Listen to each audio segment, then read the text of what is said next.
maalinimo isniin ah taariikhduna ay ku beegan tahay 15 bisha Juun 2020 qodobada barnaamijka aad ku dhageysan doontaan ayaa waxaa ka mid ah dowladda Faransiiska oo gabi ahaanba qaadaysa maanta oo isniin ah xayiraadihii saarnaa magaalooyinka waaweyn ee dalkaasi kadib markii ay dowladdu sheegtay inay xakameysay COVID-19 wadamada ka tirsan Yurub ee ilaa iminka dib u furaya xuduudahooda cirka iyo dhulka oo warbixin gaar ah idinkaga soo gudbin doono wadahadallada la xiriira ka bixitaanka UK ee midowga Yurub oo dib u bilaabanaya iyo Boris Johnson oo caqabado waaweyn ay ku hareereysan yihiin weli kacdoonada ka socda gudaha dalka Mareykanka ayaa wajiyo cusub yeelanaya xilli booliiska fadeexada dul hoganaysa ay sii kordhayso iyadoo booliiska dalka Mareykanka iminka ay bilaabeen in shacabka ay soo dhaweystaan si ay meesha uga baxdo kala aragti duwanaanta dhalisay kacdoonada ee booliiskaasi ay ku dhaqaaqeen qodobadaas iyo qodobo kale ayaan barnaamijka idinkugu soo gudbin doonaa barnaamijka waxaa soo saaray idalana socodsiinaya anigoo ah Maslax Abuukar Xaaji Maxamed Dalaal ayaa farsameynaya oo mar kale iyo barnaamijka baryasamo qaybtiisa labaad agaga intaasi aan kaga gudubnay heestaasi waxaa daafur ay u tahay barnaamijka baryasamo qaybtiisa labaad oo KNN aad kala socotaan markana waxaynu u gudagalaynaa qaybaha hore ee warbixinada barnaamijkan idinkugu hayno haddii aynu ku horeyno saddexdii bilood ee ugu dambeysay guud ahaanba waxaa muuqatay in wadamada Yurub ay la daaladhacayeen xakameynta cudurka coronavirus-kaasi oo dad badan ku dilay wadamada Yurub iyadoo sidoo kalena dad badan ay weli cisbitaalada u jiifaan oo cudurkaasi uu soo ritay iyadoo sidoo kale ay jiraan dad kale oo cudurkan ka bogsaday oo dib looga saaray goobihii caafimaadka ee xaaladooda lagula tacaalayay inta badan wadamadii saameynta xoogan uu ku yeeshay cudurkan tan iyo bishii December ee dhamaadkeedii sanadkii 2019 waxaa muuqanaysa in iminka ay wadaan qorshayaal ay dib nolosha si caadi ah ugu soo celinayaan isla markaana wadamadan ayaa waxa ay sheegeen haddii ay xayiraada sii socoto in dhaqaalahooda meeshii ugu hooseysay uu gaari karo isla markaana ay adkaan doonto in dib loo kabo dhaqaalaha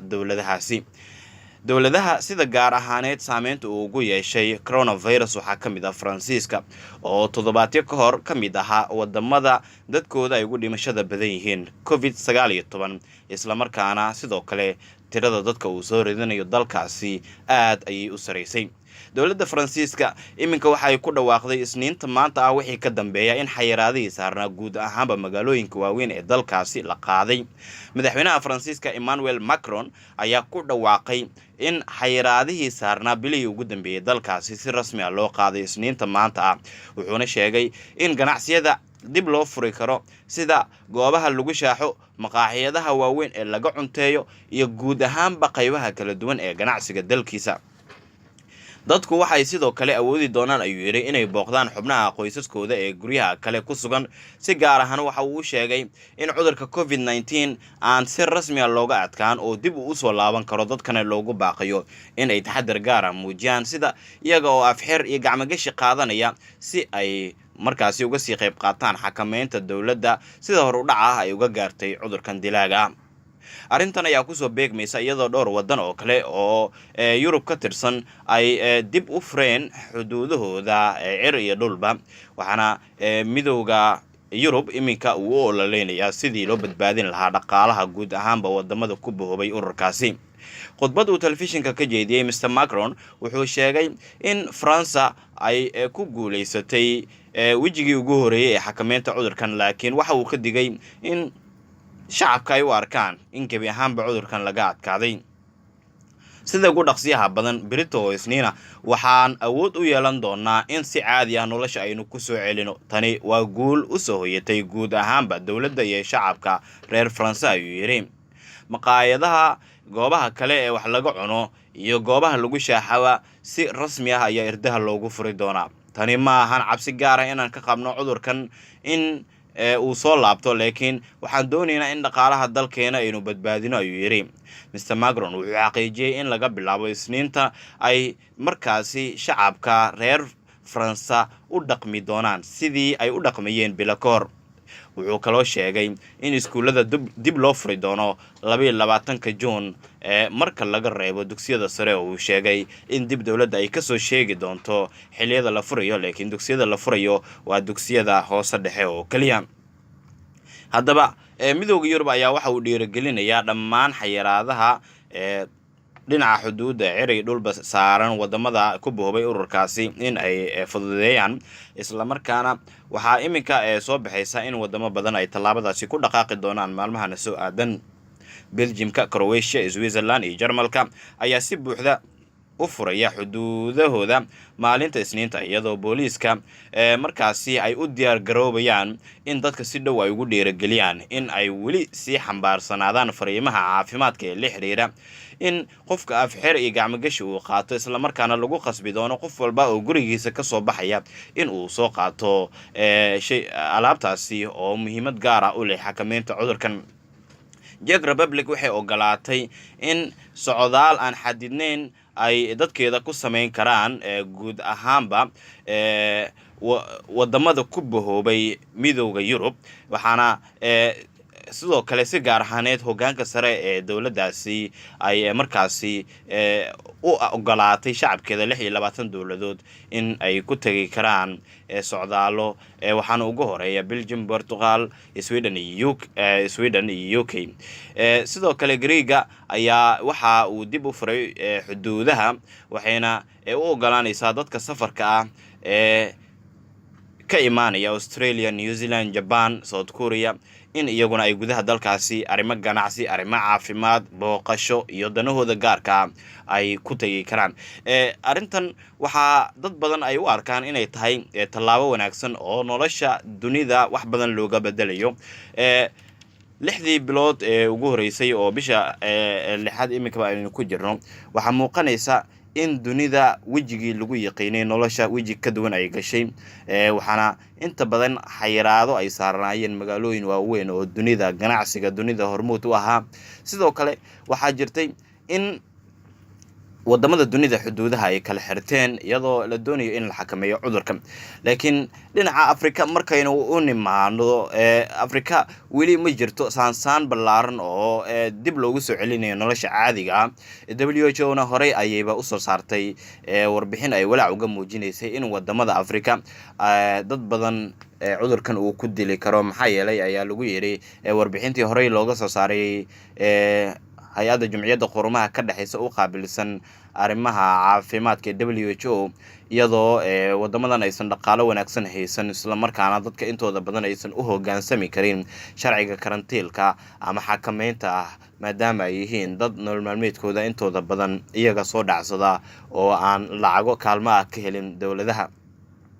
tani ayaa sidoo kale waxa ay Afrika u horseedaysaa in marka laga yaabo dunida kale in cudurkan xakameyntiisa ay si rasmi ah ugu dhawaaqaan oo ganacsiga iyo nolosha caadiga ay soo celiyaan in Afrika ay si kala xirnaato iyadoo loogu baaqayo hoggaanka sare ee wadamada Afrika in ay la yimaadaan qorshayaal cadcad oo lagu xaqiijinayo in nolosha si caadi ah loogu soo celiyo guud ahaanba wadamada Afrika.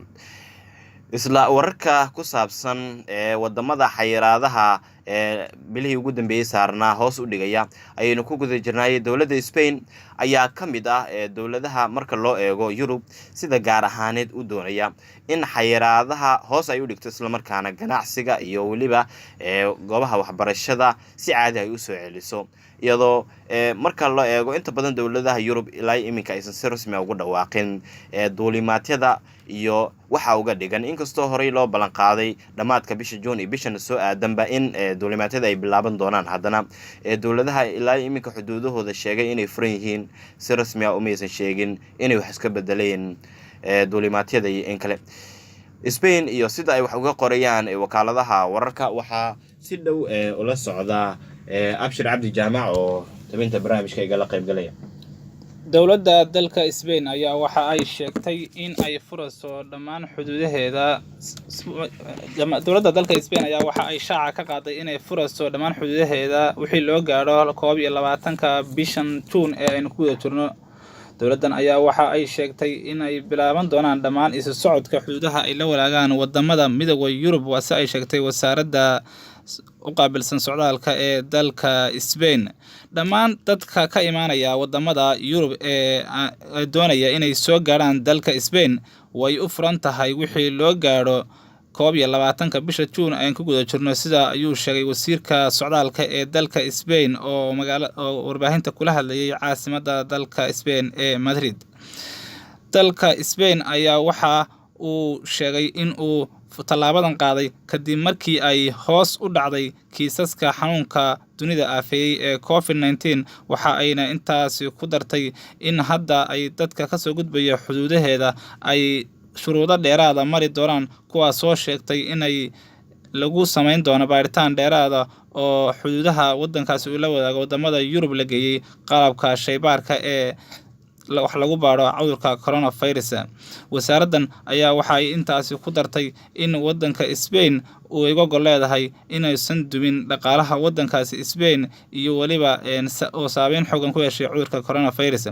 dalka Spain ayaa waxa uu ka mid yahay wadamada uu aadka u saameeyay cudurka coronavirus, iyadoo bilihii ugu horeeyay markuu bilowday xanuunka COVID-19 ay uu saameyn xooggan ku yeeshay. waxa uuna dalka Spain ilaa iyo hadda laga diiwaan geliyay in ka badan 200 oo kun oo kiis, halka si ay sheegtay wasaaradda caafimaadka ee dalkaasi Spain waxaana ku dhintay in ka badan 28 kun oo qof. Spain ayaa waxay ka mid noqonaysaa wadamada ku yaala qaaradda Yurub ee furay xuduudahooda, kuwaas oo sheegay in ay dadku imaan doonaan. horey ayaa dalalka Germany, Italy iyo waliba wadanka Austria waxa uu furay xuduudooda, kaasoo uu sheegay inay uga gol yihiin, waxaana qaaradda Yurub hadda ay noqonaysaa ama soo baxaya inuu ka yaraaday xanuunka COVID-19. abshir cabdi jaamac aad baad u mahadsan tahay. weli waxaad dhageysaneysaan barnaamijka baryasamo qaybtiisa labaad oo radio kulmiye aad kala socotaan. qaybihii dambe ee barnaamijka baryasamo qaybtiisa labaad ayaad la socotaan. markan haddii aynu eegno sida ay qorayaan wakaaladaha wararka dunida, dalka Ciraaq waxaa lagu soo waramayaa in diyaarado ay leedahay dowladda Turkiga ay duqeyn ka fuliyeen qaybo ka mid ah dalkaasi. wararkii ugu dambeeyay waxaa isha ku hayay abshir cabdi jaamac. diyaaradaha dalka Turkiga ayaa waxa ay weerar dhanka cirka ka fuliyeen waqooyiga dalka Ciraaq. war ka soo baxay wasaaradda difaaca ee dalka Turkiga ayaa waxaa lagu sheegay in howlgal gaar ah ay fuliyeen diyaaradaha cirka ee wadankaasi Turkiga, kaasoo ay la tilmaamaysadeen kooxda PKK ee ku sugan dalka Ciraaq. waxa ayna sheegtay wasaaradda difaaca dalkaasi inay duqeyntaasi fuliyeen diyaaradaha loo yaqaano F-16 ee Turkiga, kaasoo ay uga leedahay inay ku yareyso dhaqdhaqaaqa kooxda lagu magacaabo PKK ee ka dagaalan ee ku sugan waqooyi bari ee dalkaasi Ciraaq. waxa ay sheegtay wasaaraddu inay dowladda Ciraaq inay uga leedahay in kooxdan ay ku yareyso xaditaanka ama socodka ay dheeraadka ay fulinayso kooxdan oo ka joogta wadankaasi Ciraaq, gaar ahaan waqooyigiisa. howlgalkan ayaa bilowday saqdi dhexe ee xalay, waa ka gaarnay ujeedkii aan lahayn, waana sii socon doonaan inay dowladaha Ciraaq ama dalka wasaaradda difaaca ee dalka Turkiga ayaa sidaasi ku soo qortay dhanka bartilmaameedka waa dhinaca ay ku leedahay barta internetka, gaar ahaan Twitterka. dalka Ciraaq waxaa isku haya wadamada waa wadanka Turkiga iyo waliba wadanka kale ee wadamada kooxda loo yaqaano PKK, kuwaas oo ka dagaalanta dalkaasi. way sii socon doonaan, mana joojinayno intaan ka gaarayno ujeedka aan ka leenahay, ayay tiri wasaaradda difaaca ee dalkaasi Turkiga. kooxda PKK ee ku sugan waqooyiga dalka Ciraaq ayaa waxa ay ka soo horjeedaa dalka Turkiga ay mucaarad ku tahay, iyadoo Turkiguna uu sheegay in kooxdaasi uu tallaabo ka qaadi doono haddii ay isku daydo inay dhaqdhaqaaqeeda fuliso. Turkiga ayaa waxa uu kooxda ka dagaalantay ee dalka Suuriya ee lagu magacaabo PKK uu ka wadaa difaac ama weerar uu ku hayaa, kaasoo uu sheegay in uu dowladda Ciraaq ay u aqoonsan tahay kooxo argagixis ah oo Turkiga caqabad ku ah. aad iyo aad ayaad u mahadsan tahay. ugu dambeyntiina haddii aynu eegno wararka Afrika la xiriira gaar ahaan Kenya, ayaa waxa ay sheegayaan in ay korortay tirada dadka ka bogsanaya cudurka